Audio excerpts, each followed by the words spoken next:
उसका पूरा कार्य संभालेंगे और जन जन तक कथा पहुंचनी चाहिए, ये भैया जी का संकल्प है। कल हमने सुना कि मनु जी महाराज की 3 बेटियों में तीसरी बेटी का नाम है प्रसूति, जिनका विवाह दक्ष से हुआ। दक्ष की छोटी बेटी का नाम है सती। एक बार सती को संदेह हो गया राम जी पर। राम जी सीता माँ को खोज रहे थे। हे खग मृग हे मधुकर श्रेणी, तुम देखी सीता मृग नैनी। हे सीता मैया, ओ सोने वाली मैया, जागो मेरी माँ आते ही सो गई। रोटी ज्यादा खाई है आज मैया ने।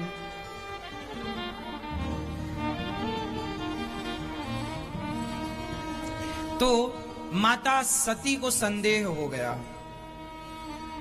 संदेह क्या हुआ कि ये कैसे राम जी ढूंढ रहे हैं, हे खग मृग हे मधुकर श्रेणी, हे सीता कहाँ हो। जब रावण ने सीता माँ का हरण किया तो ढूंढा, राम जी ने कहाँ हो सीता, कहाँ हो सीता। तो माता शंकर जी ने प्रणाम किया, जय जय जय सच्चिदानंद जगदीशा। हे प्रभु आप तो सब जानते हैं, पर देखो आप पेड़ पौधों से पूछ रहे हैं कि सीता कहाँ हो।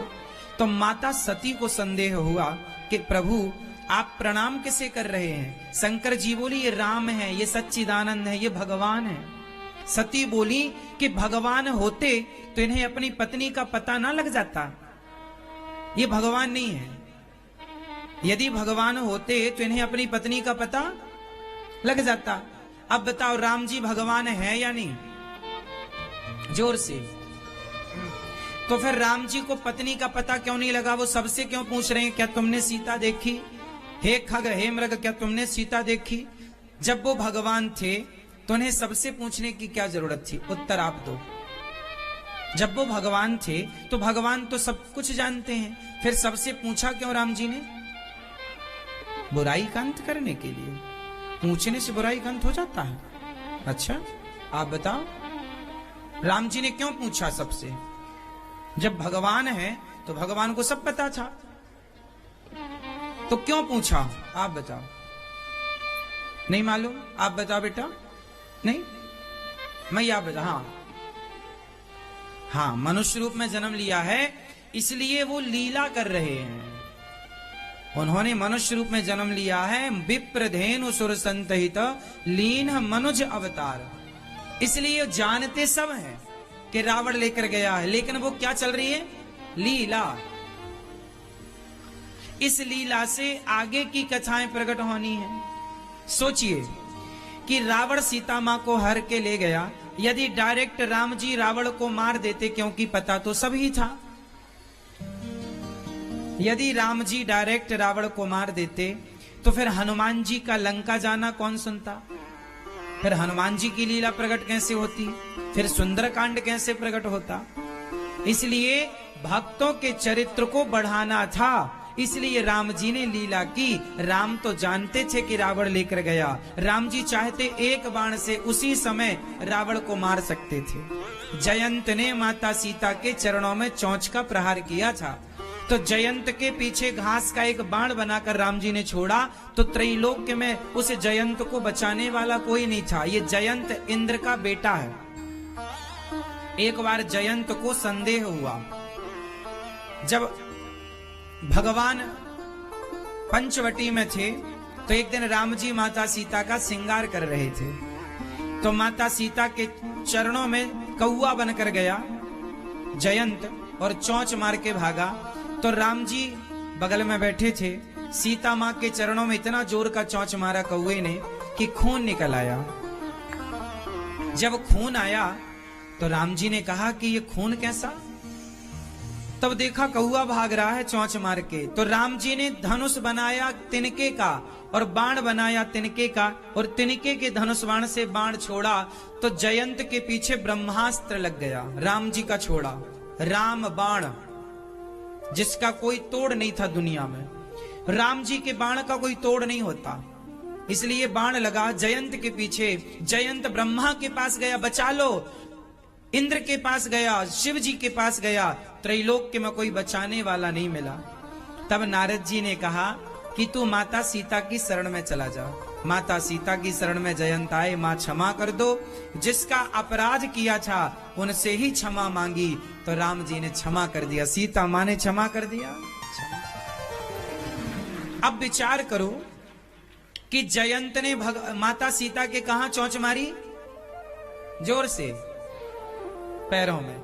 वाल्मीकि रामायण के अनुसार माता सीता के छाती पर चोंच मारी, वाल्मीकि रामायण के अनुसार, और तुलसी कृत रामचरितमानस के अनुसार चरणों में चोंच मारी।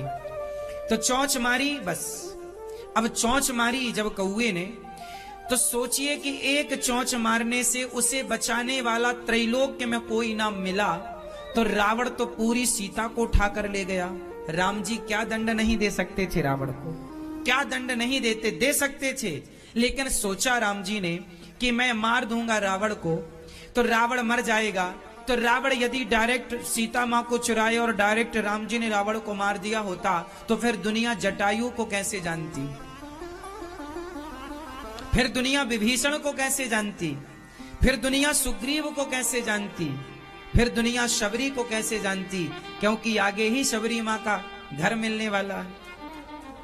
तो भक्तों के चरित्र को जन जन तक पहुंचाना और भक्तों पर कृपा करुणा करने के लिए राम जी ने रावण को नहीं मारा। जानते सब हैं, पूछ रहे हैं, हे खगमृग, हे मधुकर श्रेणी, क्या तुमने मेरी सीता देखी है? ये राम जी की लीला थी। पर इस लीला को माता सती ने क्या समझ लिया कि ये राम जी तो भगवान नहीं है, इसलिए उन्हें पता नहीं है। लीला पर संदेह, इसलिए गीता में भगवान ने कहा कि भगवान संदेह का विषय नहीं है, भगवान श्रद्धा का विषय है। आज बहुत लोगों को भगवान पर बहुत डाउट्स होते हैं, संदेह होता है। ये कैसे भगवान? भगवान है तो ऐसा क्यों, भगवान है तो वैसा क्यों? ईश्वर संदेह का विषय नहीं है, ईश्वर श्रद्धा का विषय है। भगवान को ईश्वर अतर्क है, तर्क से जाना नहीं जा सकता। जो तर्क का विषय है ही नहीं, उसे आप तर्क से क्या जान सकते? हाँ, ईश्वर तर्क का विषय नहीं है, पर तर्क ईश्वर को जानने में सहयोगी हो सकता है। तर्क सहयोगी हो सकता है, तर्क का विषय है नहीं, सहयोगी है। राम जी की परीक्षा लेने चली गई, शंकर जी ने समझाया, सती मान जाओ, ये भगवान है, भगवान है। माता सती नहीं मानी और अंत में राम जी की परीक्षा लेने चली गई। और सती मां ने क्या रूप बना लिया बताओ? कौन सा रूप बना के परीक्षा ली? मैया, ओ मेरी मां, आप बताओ। ये हरी साड़ी वाली मैया बताएंगे। मैया यहां वहां ना देखो, जल्दी से बताओ मेरी मां। सीता मां राम माता सती ने क्या रूप बनाया राम जी की परीक्षा के लिए? आप बताओ। हाँ? किसका रूप बनाया? सीता जी का। फिर क्या किया रूप बनाकर? राम जी के आगे खड़ी हो गई। मैं आ गई रावण के यहां से। राम जी पहचान गए। मां प्रणाम, आप जंगल में अकेली खड़ी हो, शंकर जी कहाँ हैं? माता सती बोली, मैं तो सीता बनकर खड़ी हूं, आपने पहचान कैसे लिया? राम जी बोले, हम तो सब पहचानते हैं। तो जब सब जानते हो तो ये क्यों? बोली, ये लीला है, लीला है। माता सती ने कहा, आपने हमें कैसे पहचान लिया? राम जी ने कहा, स्वभाव से। बोले, क्या स्वभाव है? बोले, मेरी सीता मेरे पीछे खड़ी होती हैं, आप मेरे आगे खड़ी हो। आगे मां ही खड़ी हो सकती है, मेरी सीता नहीं। आप स्वरूप बदल सकते हैं, स्वभाव नहीं बदल सकते। आप स्वरूप तो बदल सकते हैं, स्वभाव नहीं बदल सकते। इसलिए माता सती फिर शंकर जी के पास गई। शंकर जी ने कहा, परीक्षा ले ली?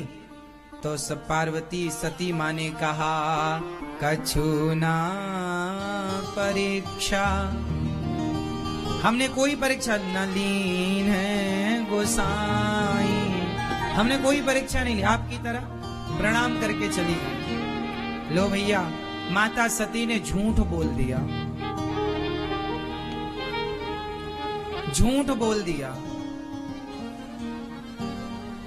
इसलिए झूठ बोलना पाप है और नदी किनारे सांप है। आप लोग झूठ ना बोला करें।